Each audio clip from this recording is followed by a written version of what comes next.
स्वागत है आप सभी का एपिसोड नंबर 3 में।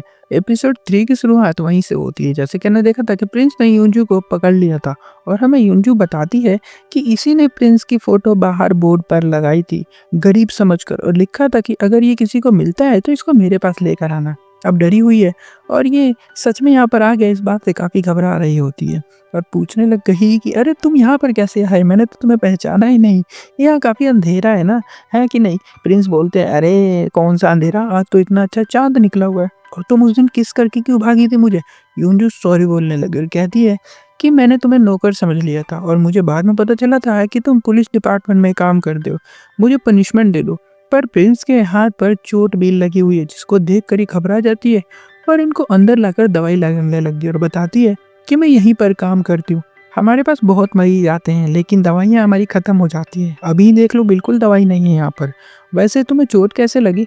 प्रिंस बताते हैं कि मैं किसी की हेल्प कर रहा था, भागने में मदद कर रहा था और उसी ने मुझ पर अटैक कर दिया। यूंजू समझ गई होती है कि शायद इसी ने प्रिंस को तीर मारा है। उसी दौरान छत पर एक ब्लैक कैट हमें दिखाई गई होती है जिसकी शैडो ह्यूमन की तरह होती है। अब ये कौन है ये हमें बाद में दिखाया जाता है। दूसरी तरफ प्रिंस का बॉडीगार्ड इनका इंतजार कर रहा होता है, बताता है कि ये लड़की तो हमें कहीं मिल ही नहीं रही है। यूंजू की बात कर रहा होता है ये वैसे। तब डिटेक्टिव आगे होते हैं और बोलते हैं कि आज फिर से वो भाग निकला हमारे चंगुल से। दूसरी तरफ वो यूंजू को देखते ही भी घर जा रही होती सोचते हुए तभी डोंगजू ने इसको बुलाया और कहा कि देखो इसके घर के बाहर बहुत सारा खाना और मीट रखा होता है। ये बताती है कि पुलिस डिपार्टमेंट पे एक नया ऑफिसर आया, उसी ने ये मुझे दिया है। और डोंगजू बताती है तो ये जान जाती है कि ये उसी लड़के की बात कर रही है। हाँ, इसे नहीं पता कि प्रिंस लियोन है वो। खैर दूसरी तरफ मंत्री चीफ इंस्पेक्टर के घर पर आकर उनको एक डायरी दिखा रहा होता है, धमका रहा होता है जिसके अंदर चीफ इंस्पेक्टर के सारे काले करतूत लिखे हुए हैं, जैसे कि कैसे गरीब मजदूर नौकरों को मार मार कर उनकी जान ले लेते हैं, गरीबों से जबरदस्ती उनकी ज़मीनें छीन लिया करते हैं। बहुत अत्याचार फैला रखा है इन लोगों ने।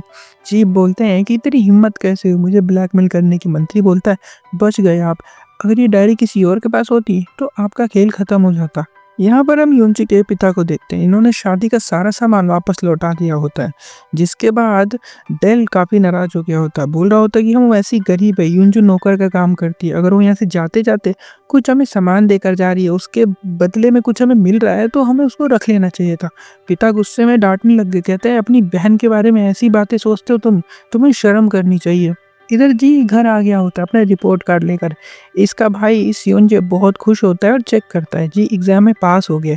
तभी यूंजू के घर का सारा समूह वापस आने लगता है, दोनों भाई हैरानी से देख रहे होते हैं। सियोंजे पूछता है ये सब क्या है और फिर दास बताता है कि यूंजू का पिता मिनसिक ने ये सारा सामान वापस कर दिया। सियोंजू भड़क गया होता है कि उन गरीबों की इतनी हिम्मत कि हमारा सामान वापस कर दो। जी बोलता है मिनसिक कौन है। सियोंजे बताता है कि जब तुम पढ़ाई करने के लिए बाहर गए हुए थे तो हमारे पिता और मिनसिक काफ़ी अच्छे दोस्त हुआ करते थे और उन्हीं की बेटी को हम अपने घर पर ला रहे हैं।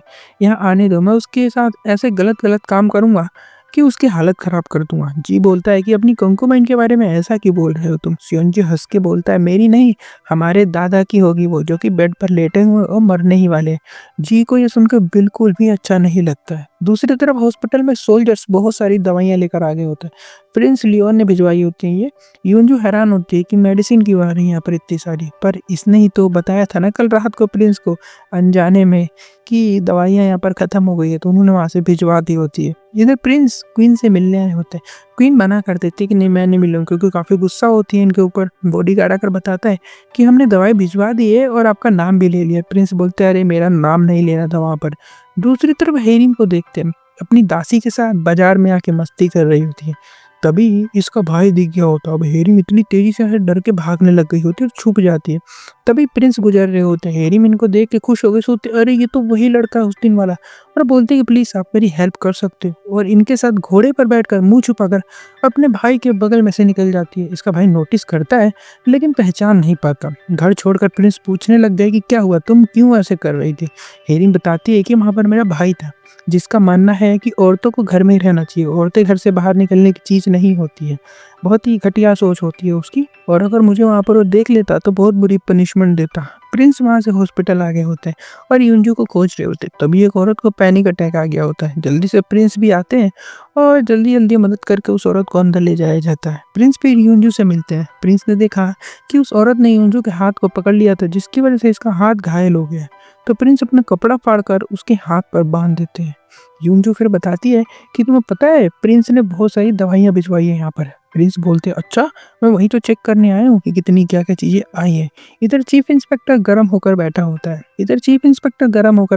है, बोल रहा होता है कि मंत्री पर नज़र रखो अपने आदमियों से कि वो कहाँ जाता है, क्या करता है, और गुस्से में उस काले करतूत वाली डायरी को आग में डाल देता है। तभी इसकी वाइफ आ गई होती है, बोलती क्या हुआ, गुस्से में सामान की तोड़-फोड़ कर रहे हो? ये कुछ बोलता नहीं बाहर चला जाता है, पूरा रूम खराब कर दिया होता है इसने। इसलिए इसकी वाइफ डोंगजू को बुलाती है सफाई करने के लिए, और डोंगजू सारे सामान के साथ-साथ वो डायरी भी आग में से उठाकर अपने साथ लेकर चली जाती है, इस बात को जाने बिना कि उसमें लिखा क्या है। इधर प्रिंस, जो कि यूनजू की नज़रों में पुलिस डिपार्टमेंट का ऑफिसर है, इन्हें सारी दवाइयाँ दिखा रही होती है और बताती है कि प्रिंस बहुत हैंडसम है, हमने सुना है, ऐसा कभी देखा तो नहीं है उनको, और सुनने में ये भी आया है कि वो रोज़ नई लड़की के साथ सोते हैं। प्रिंस हैरान हो जाते हैं, अबे ये कब हो गया, मैं कब सो गया किसी के साथ। तभी बड़े डॉक्टर आगे होकर बोलते कि ये लड़का यहाँ पर क्या कर रहा है। यूनजू बताती है कि ये पुलिस डिपार्टमेंट में काम करता है और बहुत ही अच्छा और मेहनती लड़का है। डॉक्टर बोलते हैं नहीं नहीं, ये बहुत बड़ा प्ले बॉय है, मैंने आज ही इसको एक लड़की के साथ देखा था। प्रिंस बोलते रहे नहीं नहीं, आप गलत समझ रहे हो मुझे। वैसे मैं बता दूं कि शायद डॉक्टर ने इसको जब देखा होगा जब ये हेरिम को अपने साथ घोड़े पर बैठा कर लेकर जा रहा था। यूनजू बोलती है ये पुलिस डिपार्टमेंट में है तो ऐसा काम नहीं कर सकता, अच्छा ही है। डॉक्टर बोलते हैं मुझे नहीं पता, आज के बाद ये लड़का यहाँ पर नहीं दिखना चाहिए, इसको भगा देते हैं बाहर। डेचू तो गुस्सा हो गया होता है कि प्रिंस को कैसे बाहर निकाला, अभी जाकर मैं सबको काट कूट दूंगा। पर प्रिंस कहते हैं रुको रुको, जाने दो, कोई बात नहीं।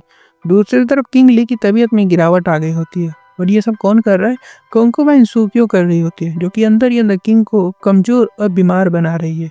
इधर डोगजू चीफ इंस्पेक्टर के घर से सामान लेकर आई होती है टूटा फूटा, इसी में यूनजू को डायरी भी दिख गई होती है और इसने पढ़ लिया, और चीफ इंस्पेक्टर के साले कारे करतूत इसको पता चल गए होते हैं। रात को प्रिंस और डेचुल घर जा रहे होते हैं, तभी शोर होने लग गया। डेचुल चेक करने जाता है और पीछे से प्रिंस के पास एक एरो आता है जिसमें एक लेटर होता है, फिर डायरी भी आती है। ये गिल्डोम होता है जिसने दिया होता है। प्रिंस रीड करते हैं, बोलते हैं इसका मैं क्या करूँ, मैं क्या ठेका ले रखा सबकी मदद करने का, इन सब लफड़ों में हमें नहीं पड़ना चाहिए। तुम भी छोटी मोटी चोरियां करो और गरीब लोगों की मदद करो, अगर तुम कुछ बड़ा करने जाओगे तो तुम्हें अरेस्ट कर लिया जाएगा। फिर गिल्डोंग यहाँ से भाग गया होता है और कपड़े उतार कर सोच रही होती है यूनजू कि यार कैसा लड़का है, इसको तुमने फालतू में डायरी दे दी, ये तो कुछ करने को भी तैयार नहीं है। फिर डेचुल आता है और तीर में लगा हुआ लेटर उठाकर पढ़ने लग जाता है। इस डायरी में लिखा होता है कि ये डायरी मुझे मिली थी और मैं इसका क्या करूं, मुझे समझ नहीं आ रहा था, और मैं आपको दे रही हूँ ताकि आप कुछ एक्शन ले सको। प्रिंस फिर डायरी लेके किंग ली को दे देते हैं और बताते हैं कि मेरी शादी अब इसकी बेटी से करवा रहे थे, देखो कैसा घटिया आदमी है ये। क्वीन भी आ गई होती है, बोलती है अपने भाई से मिलने क्यों गए थे तुम। और हमें यहाँ पर एक बात समझ आती है कि दोनों भाइयों में बातचीत बंद है, काफ़ी टाइम से मिलते नहीं है ना बात करते, क्योंकि पास्ट में दोनों के बीच बहुत ही भयंकर लड़ाई हुई थी, जानलेवा। यहाँ गांव में तब एक नोटिस लगा दिया गया होता है विदाउट फोटो, तो गांव वाले अनपढ़ है ना, तो उनको नहीं पता कि क्या लिखा है, तो यूनजू को पकड़ कर लाते पढ़वाने के लिए, और पता चलता है कि चीफ इंस्पेक्टर को अरेस्ट कर लिया गया है और जिसकी ज़मीनें उसने हथियाई थी ना सबको वापस दे दी गई होती है। अब सारे ये सुनकर खुश हो गए होते हैं। यहाँ चीफ इंस्पेक्टर अपना सारा गुस्सा मंत्री पर उतार रहा होता है कि आखिर तूने डायरी क्यों दी किंग को। मंत्री बोलता है वो मैंने नहीं, प्रिंस ने डायरी दी है। लेकिन चीफ इंस्पेक्टर को भरोसा नहीं बिल्कुल भी मंत्री के ऊपर। मंत्री अपने बेटे से बोलता है कि वो डायरी आखिरकार पहुंची तो पहुंची कैसे उसके पास, तुम पता लगाओ और प्रिंस के ऊपर नजर भी रखो। यहाँ पर यूनजू से मिलने जी आया होता है। यूनजू इससे माफी मांगती है उस दिन के लिए और कहती है कि मुझे पता नहीं था कि मेरी शादी आपके घर पर ही होने वाली है। जी बोलता है शादी मत करना मेरे घर में, वरना तुम्हारे साथ वहाँ पर सब मिलकर गलत करने वाले, तुम समझ रही हो मैं क्या बोल रहा हूँ।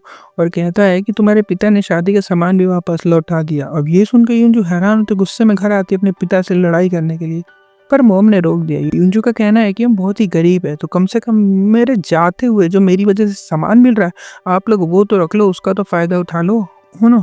लेकिन इसकी मॉम मना कर देती है, तो ये चुपचाप से छत के ऊपर बैठ गई होती है उदास होकर। तभी प्रिंस आते हैं मिलने के लिए इससे। वैसे ये हॉस्पिटल की छत होती है, दोनों में बातें करने लग गए। यूनजू बोलती है कि मुझे रात पसंद है और मैं ऐसे ही शांति से बैठना पसंद करती हूँ, पर तुम यहाँ पर क्यों आए हो। प्रिंस बताते हैं कि वो कपड़ा जो मैंने तुम्हें फाड़ के दिया था मैं वो लेने के लिए आया हूँ। यूनजू बोलती है वो तो मेरे घर पर है, घर पे चलना पड़ेगा तुम्हें, और हाँ चीफ इंस्पेक्टर अरेस्ट हो गया है, तुमने अच्छा काम किया वैसे ही करवा कर। प्रिंस बोलते हैं नहीं ये मैंने नहीं, ये किसी और ने किया। फिर प्रिंस बोले कि मैं तुमसे कुछ पूछना चाहता हूँ, क्या तुम्हारी लाइफ में कोई लड़का है। यूनजू बोलती है क्यों। प्रिंस बोलते क्योंकि मैं कुछ तुमसे अभी कहने वाला हूँ। यहाँ जी एग्जाम पास होने की खुशी में पार्टी कर रहा होता है और ये बहुत सारा दारू शराब पी रहे होते हैं और सीधा नशे में यूनजू के भाई को लेकर यानी डेल को पहुंच गया होता है यूनजू के हॉस्पिटल में। जी बोलता है कि अरे तुम दोनों यहाँ साथ में क्या कर रहे हो और यूंजू ये लड़का कौन है तुम्हारे साथ। वैसे मैं बता दूं कि प्रिंस को जानता नहीं है क्योंकि बाहर विदेश से पढ़ाई करके आया है ये हाल ही में। प्रिंस बोलते हैं अरे तुम कौन हो ये बताओ पहले। यूंजू जी के पास आती है इसको समझाने के लिए। जी बोलता बता दूं इसको मैं कि तुम एक 80 साल के बूढ़े के साथ शादी कर रही हो। और उसको पकड़ कर बोलता बताओ इस लड़के को कि कौन हूँ मैं। अब ये डरी हुई होती है बहुत ज़्यादा। तो प्रिंस का भी दिल टूट गया होता है। प्रिंस को लगता है कि ये लड़का इसका बॉयफ्रेंड है। और यहाँ पर एपिसोड 3 खत्म हो जाता है। एपिसोड 4 कल रिलीज होगा। उसको देखने के लिए चैनल को जरूर सब्सक्राइब कर दें, वीडियो को भी लाइक कर दें। मिलता है तब तक के लिए बाय।